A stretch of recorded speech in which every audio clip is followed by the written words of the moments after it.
Hello, everyone. Welcome back to the Jay's Fit Down podcast. I am your host, Jaden, here today with Coach Tom Causey here, head coach at Miller County High School. Also coached in Alabama for a long time, coached at Ola, now is in Miller County. Coach, thank you for coming on and joining us this morning. Man, I appreciate you having me.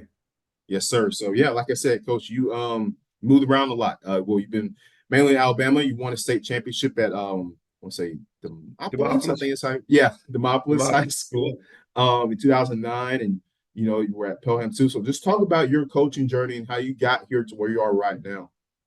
Well, I played college football at Division two school in GSC at Livingston University, and finished playing there, and was a student assistant for a year or two there, and then GA there on both sides of the ball. Was really blessed to go on both sides of the ball, and was full time offensive line coach there through the '98 season, and then 1999 got into high school coaching. Went to 4A school, South Alabama. Was the OC there for a year. Became the head coach at Dallas County High School around Selma, and unbelievable talented kids there, and had a great group of players. And we won 10 games our third year there, honestly, because they were some really good kids and really good players. We had a kid that was a 10th grader on that team that when I walked out of the locker room to leave to go to Andalusia, I knew he was going to be a really good player. And ended up playing 10 years in the NFL.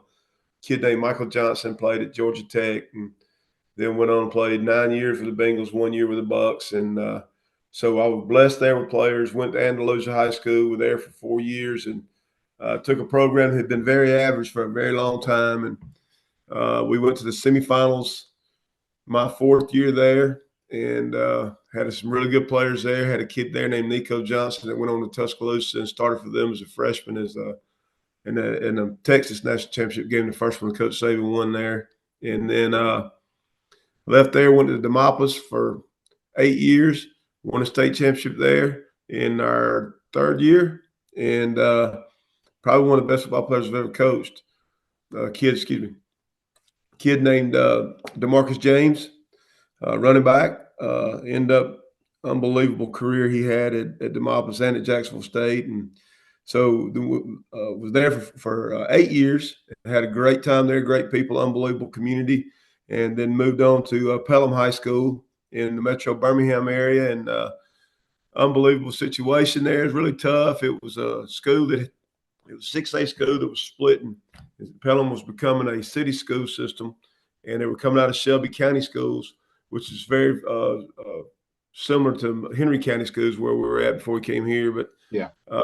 and so the school has split, and we get there, and there's 24, 28, 25 players there in 6A football, and had a bunch of great kids, great support, unbelievable community, and we struggled for a couple of years there, and then got the program rolling. Had, like I said, had great support from our system, and we were blessed there, and it turned them into a playoff team, or didn't turn them into. We turned them into a playoff team altogether, and then we ended up going to Ola in Henry County in McDonough, Georgia, and we're there for 2 years, and blessed with a bunch of great people there, administration that took care of us, and then after 2 seasons there, opportunity came up here at Miller County, and it was an opportunity that in every one of those moves that I've made, I felt led by the power of God, and I felt like this was a place that me and my wife were supposed to be. It got us closer to our family. Our girls are in college in Alabama. One's in graduate school in Mobile. One's in junior at Troy, and it just put us a lot closer to them. And family is so important to us that that was a great opportunity. So we made the move. Yeah, absolutely, Coach. So yeah, so you're at Miller County now. So talk about, just what you're trying to bring there. And, you were at Ola before, but talk about your offensive philosophy, defensive philosophy, what you want this team to be on both sides of the ball. Talk about that. Well, and we're trying to establish that right now in our winter workouts, honestly. So right now we're really we offensively and our schemes they matter, but what we want to be is when the game's over with, we want you to never want to play us again, and we want to be as physical and as fast as we can possibly be. And I don't think that I think that's obviously that's got to be a mindset of the player, and if you have that kind of mindset as a player, then it's easy for us as coaches to develop that. If you don't necessarily have that mindset, we've got to create that mindset in a certain way, and I think that's in this time of year. That's why I think it was so important for me to get down here in the winter so that we can start establishing that now. And I think you do that by competitive drills in the off season. They got to learn to compete in the weight room, not against each other so much in the weight room, but against themselves. It's like a golfer, man. When they go play golf, they're not playing the guys they're playing with. They're competing against the score in themselves that they had the last time they were there. So that's what we're doing in the weight room. But I think you got to compete that competitive edge, and you got to be competitive, man. It's got to be. So we bring them in twice a day. We bring them in the morning before school, and we do competitive stuff in the morning with them with agilities and plyometrics and speed training where we're competing and getting after it, and then in the afternoons we're in their strength training. So I think you have to kind of set that up and start developing that now. And when you're in a program where they have those kind of kids, it kind of goes a little faster, right? That process goes a little faster. But uh, offensively and defensively, we want to be sound fundamentally what we do. Defensively, like I said, it goes right back to this winter workout. We want to be physical and fast. I don't think the schemes really matter as much. That's going to matter as much as far as personnel goes.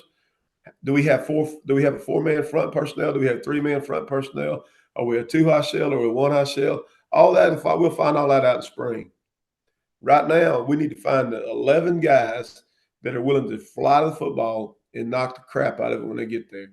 And then offensively, we're going to be an offense where we call it a fast break. And it's not tempo, but we always want to create 2-on-1, whether it's in the passing game with an RPO, whether it's in a run game with a read, or whether it's if we're taking a vertical shot, when we go four verts, we're going to try to create 2-on-1. Not many high school quarterbacks can work from one side of the field all the way across. So even when we go four verts, we're working one side of the field or the other. So our offensive philosophy is a fast break, create 2-on-1, and put pressure on that one.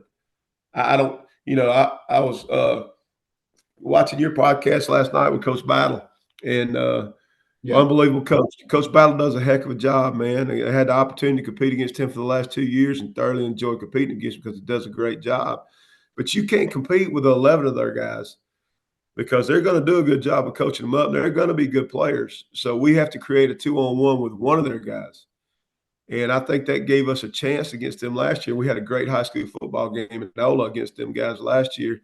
Uh, and they came out on top. But the year before, when he had all those seniors he was talking to you about last night, they beat the brakes off. That's kind of our offense and defense philosophy, and I think it's more about attitude and effort than it is about X's and O's right now.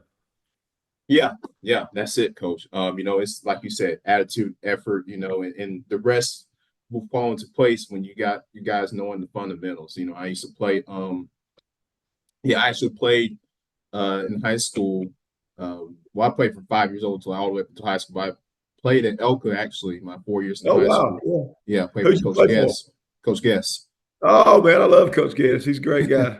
Yeah, he is. So I played for him there, and that's what he preached. Like, hey, we're gonna get after it, effort and discipline, and just every day. You know how he is. So that's how we did it there. But yeah, coach, that's important. So talk a bit about how important it is for you. Because when you move to a new school, you got to get to know the players, the community, the parents. Talk about how important it is to build those relationships there. Well, there's no doubt about it, man, and I thought that was why it was so important. I'm grateful that Ola allowed me to get out of my contract, come on down here as quick as I did.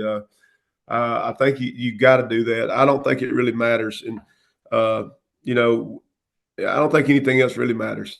I think we have to be a family, and you go to practice, you go to work out, and you hear these kids breaking down family all the time, and that's great, but they really got to know each other, and they really got to care about each other. And you've been on those great teams where when you're in that locker room, there's no doubt that team's heartbeat is the same.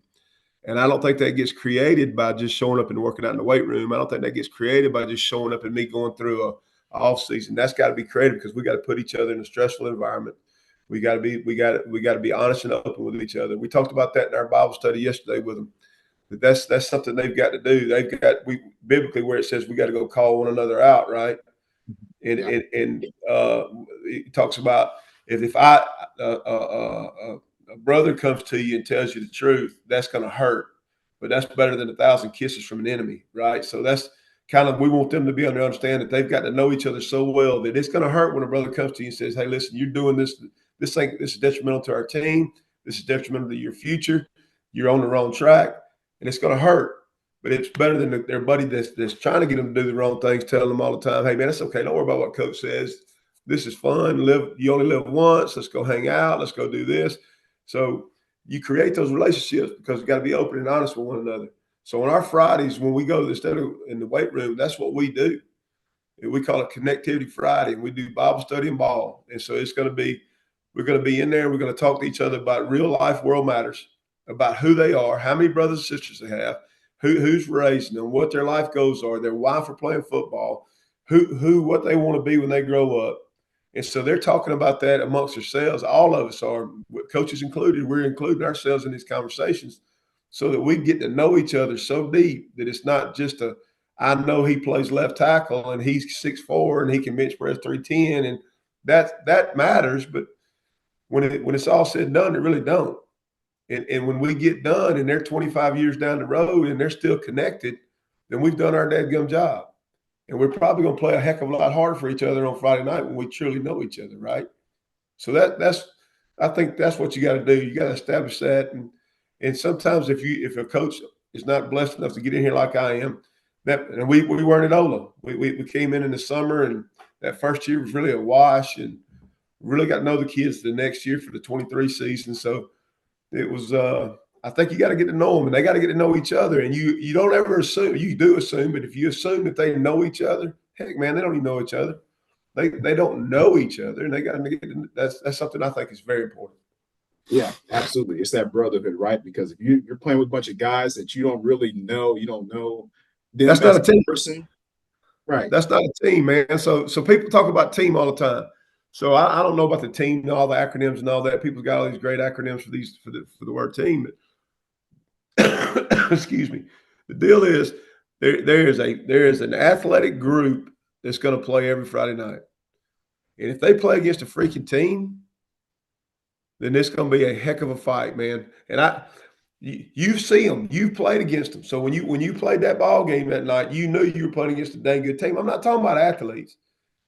We go athletes. We go to track meet this spring, and you're going to see great athletes. It may not be a team worth a piss, but if I'm playing against a great team on Friday night, when that left tackle on kickoff return is playing as hard as the starting safety who's going to Michigan next year, when that guy's a left tackle and he can't play dead in the John Wayne movie, but he's playing left tackle because he busted his butt for his team.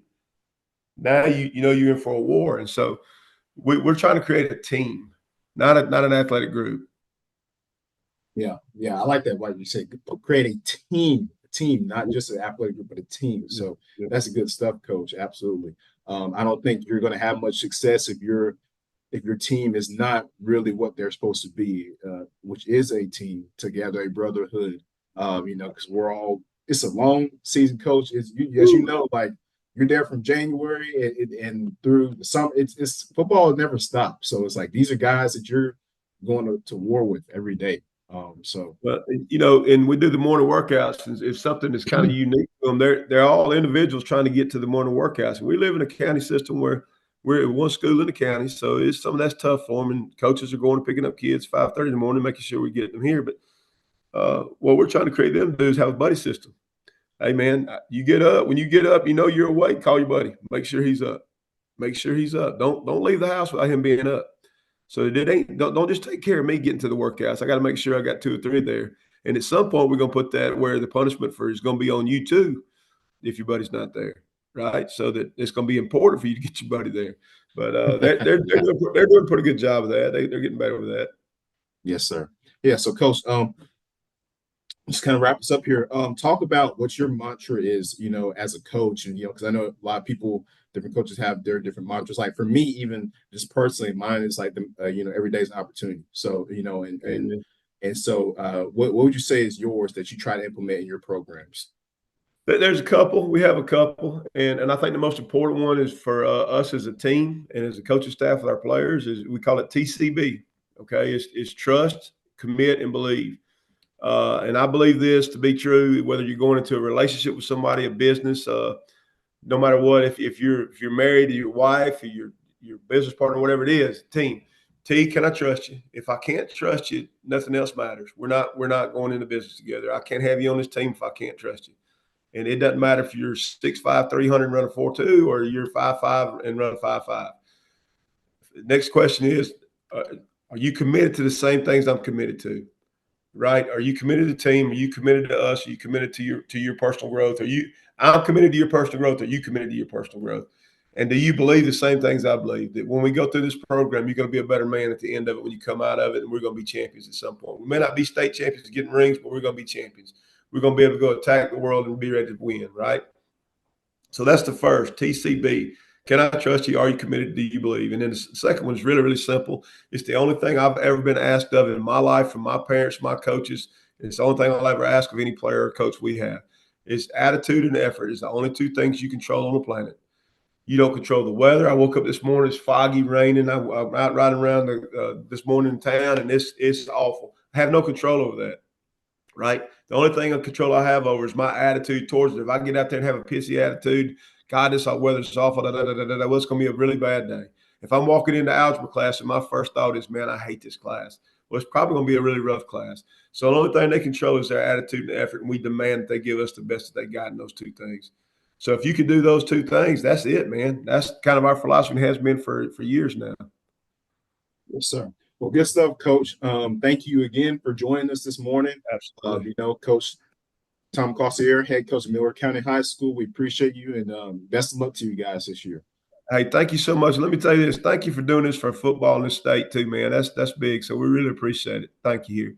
Oh yeah, no, Coach. Listen, I love doing this. So it's great hearing these different perspectives, different insights from all these different coaches. I try to talk to as many different coaches as possible, just to hear different ideas, different how they do things at their schools and things like that. So well, you're promoting the schools in this state, so we really appreciate it, man. Yeah, of course. Yeah. Yes, sir, Coach. But yeah, thank you, and yeah, we will be talking again soon, Coach. Yes, sir. Take care, man. You too.